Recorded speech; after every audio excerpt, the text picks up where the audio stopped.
I had been brought up in a generation that in college was taught peace. War was an impossibility. Now here it was, and soon I'd find myself in the middle of it, in a place I never knew before to exist. In 1944, as a captain in the 1st Marine Division, George P. Hunt lands with the first invasion wave on Peleliu Island.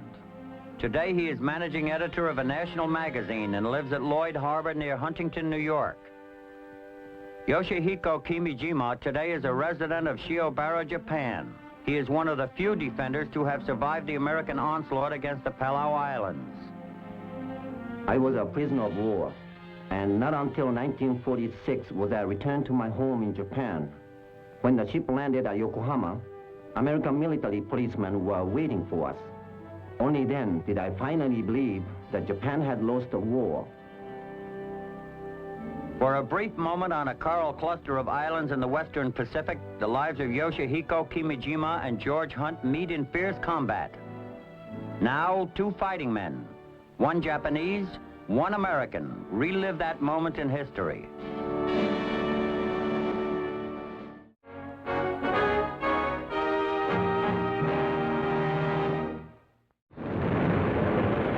In the summer of 1944, overall U.S. war strategy is working well. American assault troops conquer the Gilberts, the Marshalls, and the Marianas. The way is almost open for General Douglas MacArthur to liberate the Philippines. A single strong barrier remains, the Palau Islands. One of these islands holds strong strategic importance because of its excellent airfield. That island is Peleliu. Imperial Japanese headquarters expects an American invasion. General Sadai Inui is selected to assign 10,000 crack troops of the 14th Imperial Division to the island. General Inui abandons the old idea of hold the beach and you hold all. To meet the Americans' full force on the beach invites destruction by heavy naval guns. This time, a new defensive system is adopted. The Japanese make maximum use of terrain. Caves are dug everywhere. General Inui's engineers connect them by interior tunnels, build entrances on several levels, and completely through the hills.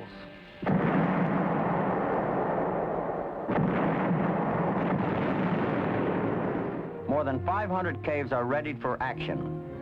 Some extend 5 and 6 stories deep. They are almost impervious to aerial and naval bombardment. One of the soldiers on Peleliu is Yoshihiko Kimijima. For many days, our company works long hours with the laborers to complete construction of the defenses. Since most of us are from the same prefecture in Japan, we give names to the pillboxes and fortifications, which remind us of favorite spots in our homeland. I have been a soldier for 2 years. After my training period in Manchuria, I was assigned to the 36th Regiment here on Peleliu Island. My regiment has a most gallant history and is held in high esteem throughout the Japanese Army.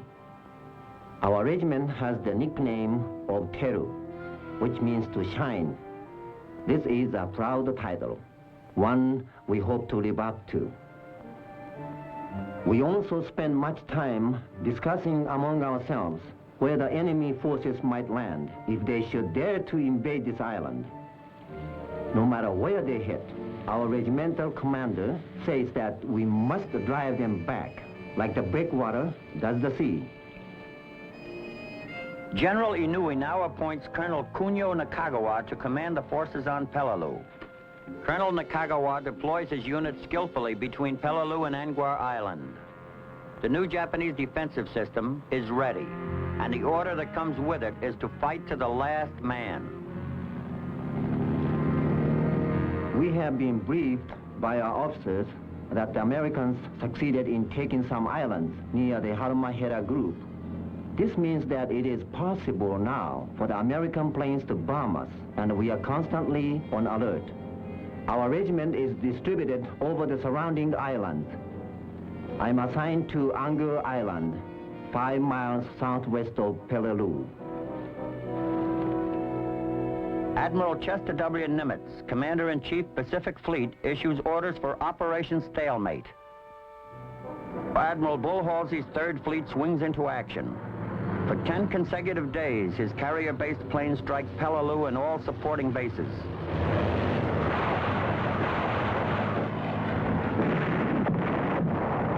All important is the airfield in the south. Running north is a seemingly gentle and unbroken ridge covered by dense foliage. This high ground is the key to control of the airfield. It must be taken. Under Admiral Oldendorf, the Western Gunfire Support Group commences a 4-day bombardment from battle wagons and heavy cruisers lying over the horizon. It's the American version of the old shell game.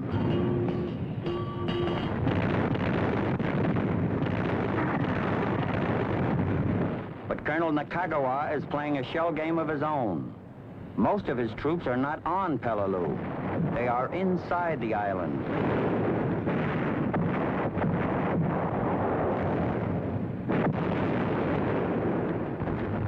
D-1. Admiral Oldendorf sends a dispatch to Halsey. We have run out of targets, and Marine General Rupertus predicts victory in 4 days.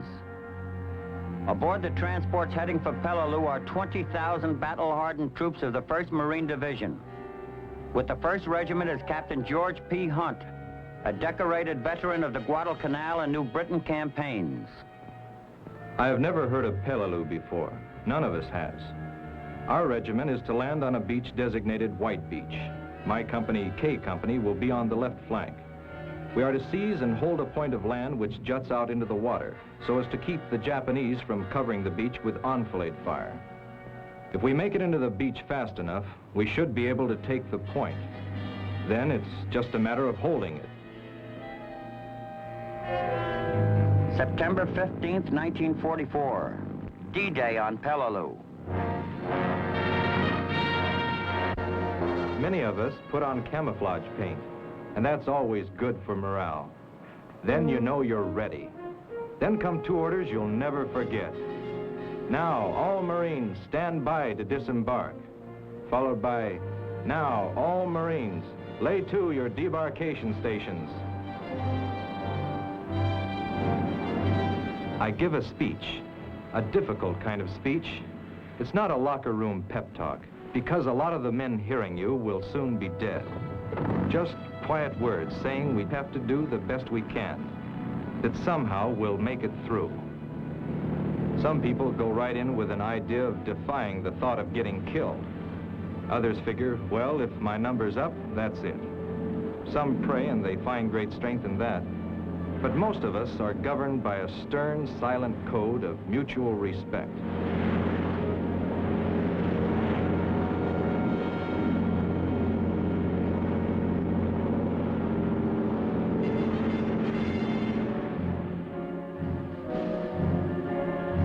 As the landing craft reached the transfer control line just beyond the reef's edge, Japanese smoke shells begin to fall.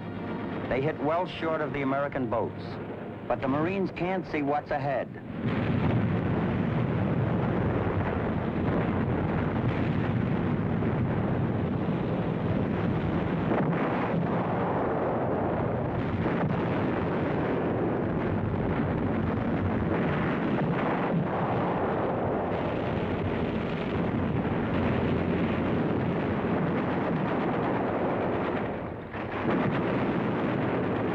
When the smoke screen lifts, burning and wrecked landing craft litter the length of the reef like broken toys.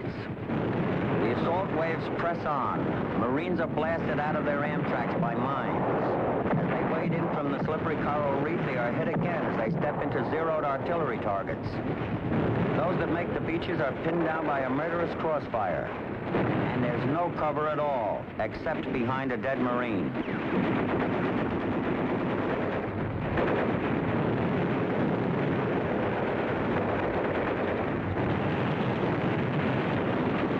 Before we know it, we're plumb in the middle of what is truly a defended beach.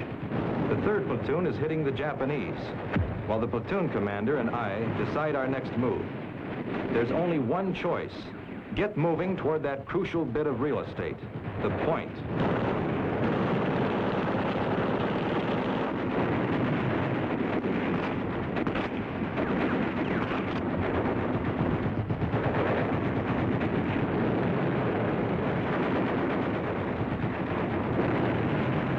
When I reach the point, one lieutenant and 30 men are already starting to dig in. There's plenty of confusion. We can't believe that all our naval gunfire has had so little effect on the Japanese defenses. There is a ridge above us running parallel to the beach. This is where the Japanese are firmly entrenched. Their fire has created a gap on my right flank, and our rifle companies on the beach can't close it. For the time being, all we can do is hold on until somebody relieves us.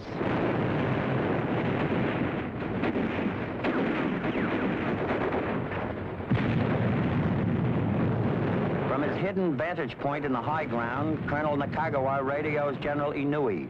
Reinforcements unnecessary. Invasion will be crushed by end of day.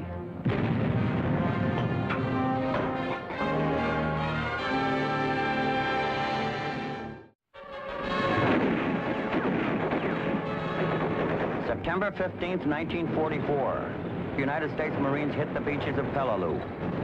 Wave after wave of assault troops are hopelessly pinned down as they try to come up off the reef.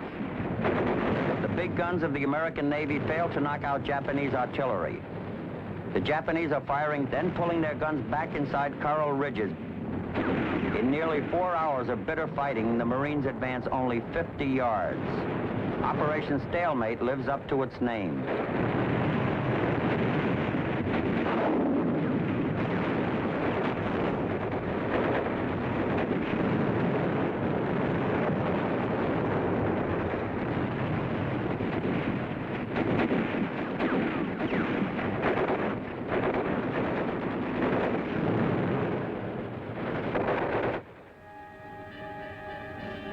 I am in battalion headquarters handling messages.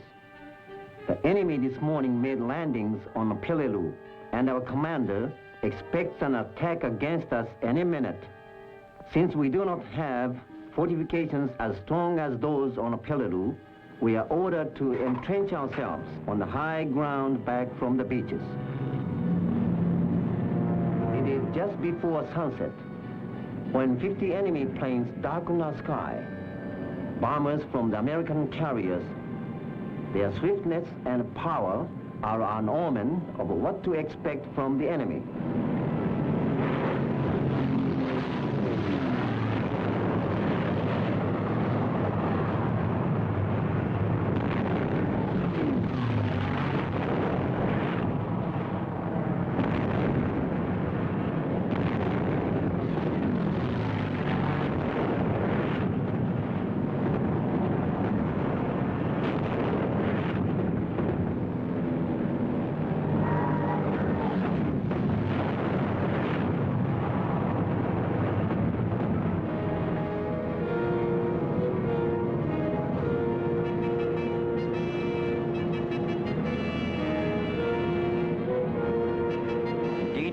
+1. 2 regimental combat teams of the U.S. Army's 81st Division land on Angwa Island unopposed.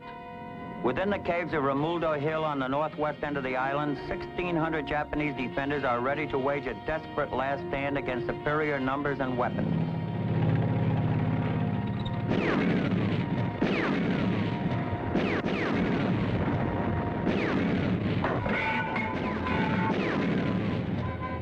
While the fighting goes on, American engineers begin constructing an airfield in the event the one on Peleliu is not captured.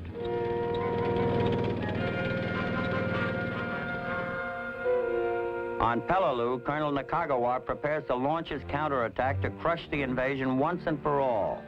Concealed behind the network of underground tunnels, Japanese forces mobilize from all over the island.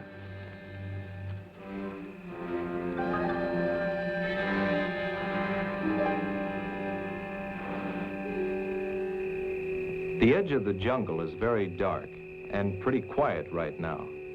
Nighttime is when the Japanese set out to do the most damage. They fight in 2 ways. The most effective is small groups, infiltrating and hitting in masterful patrol operations. The other is massing together in the almost ludicrous banzai charge. This mob psychology somehow overwhelms their judgment of the situation. Right now, they're up to some of their fancy tricks, trying to feel out our positions. But we know enough to keep our mouths shut and our weapons ready. Corpsman, over here. Help me, buddy. Don't leave me here.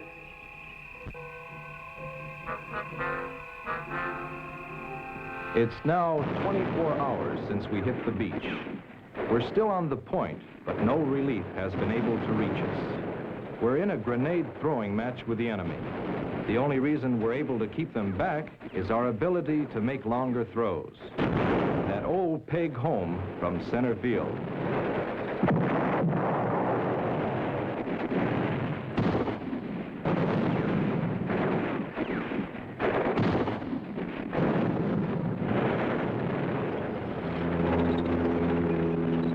A single massive unit forms to move down from the high ground, cross the airfield, and strike at the heart of the American line. The Marines expect a banzai charge. Instead, the Japanese advance slowly, protected by 13 tanks.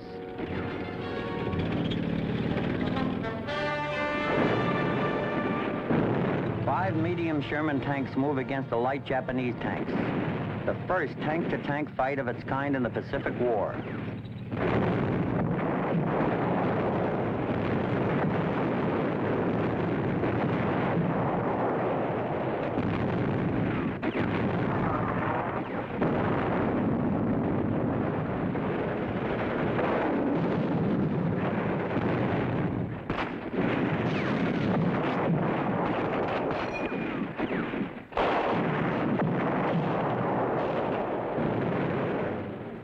Kagawa's counterattack fails. All his tanks are destroyed.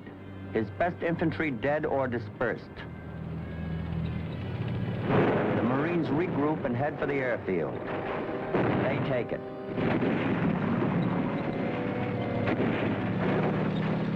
It always has struck me as strange how long it takes to get started and how quickly a battle ends. This one is no different. Suddenly, there is no sound at all. And for the first time, we hear the sea behind us.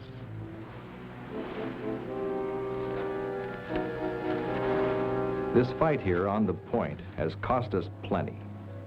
Out of the original 235 in my company, there are only 78 of us left. In front of us are more than 500 dead Japanese.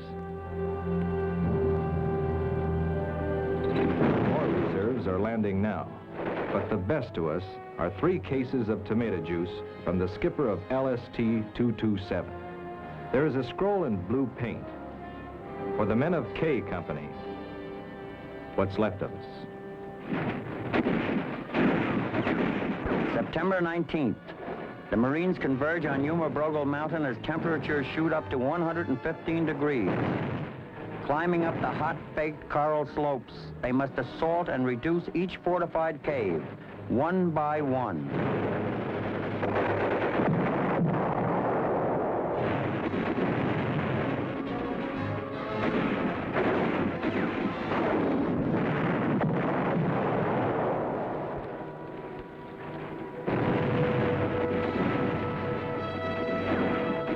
After 8 days of this close fighting, my company is pulled back to a rest beach. Then we get back aboard ship. I meet up with the regimental commander, Colonel Chesty Fuller. The commander himself has suffered a wound. He just looks up at me and says, "Glad to see you back, Hunt. I'll never forget that."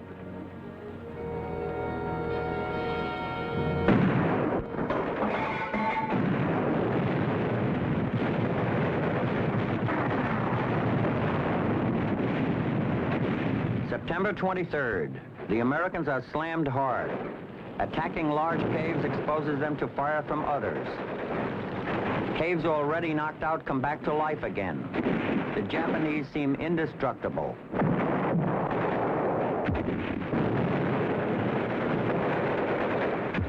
American casualties mount rapidly. In one regiment alone, more than half the troops are out of action. The Marines give the mountain a new name, Bloody Nose Ridge.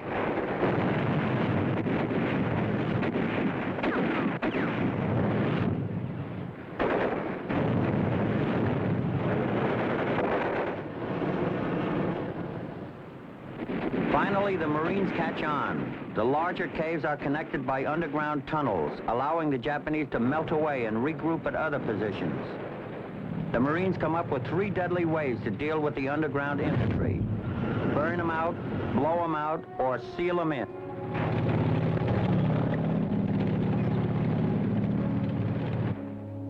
On Angwa to the south, the 81st Division has all but completed its operation, killing over 1,500 Japanese.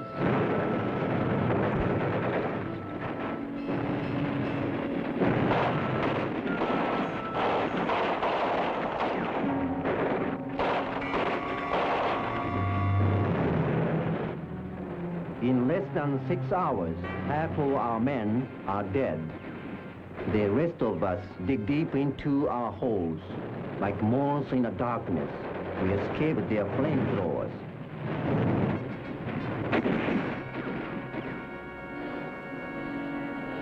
I am badly wounded. For 3 days, I have been without food or water. I hear voices, then nothing more do I remember.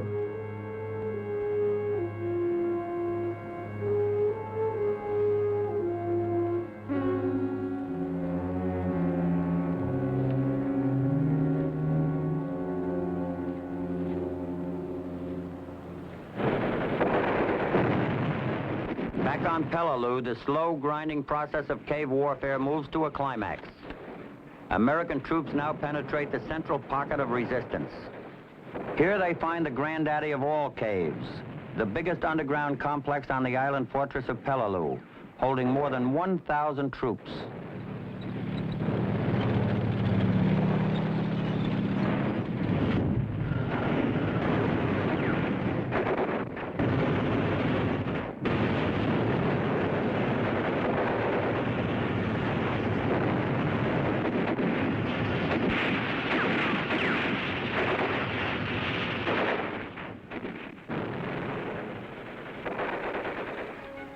October 12th, 4 weeks after the initial bombings, the 1st Marine Division, with half its troops out of action, declares the assault phase at an end. But Japanese remnants continue to fight for 6 more weeks.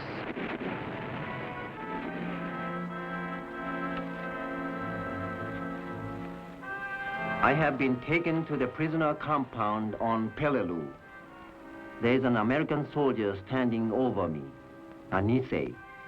He tells me not to worry, that I will not be mistreated. Only 60 of us have survived out of 10,000 men in our division. Peleliu is now their tomb. For his leadership and bravery during the fight for Peleliu, George Hunt is awarded the Navy Cross. Later, he is promoted to the rank of major and returns to the United States to develop new assault tactics in amphibious warfare. After recovering from his wounds, Yoshihiko Kimijima is taken to the United States as a prisoner and finishes out the war as a farm laborer in Iowa. In 1946, he returns to Japan to find his name listed on a memorial in his village for those who perished in the war. The Marines invaded Peleliu Island to remove the last strong barrier to MacArthur's drive for the Philippines. By the time the cave-infested island was secured, American troops were already in the Philippines.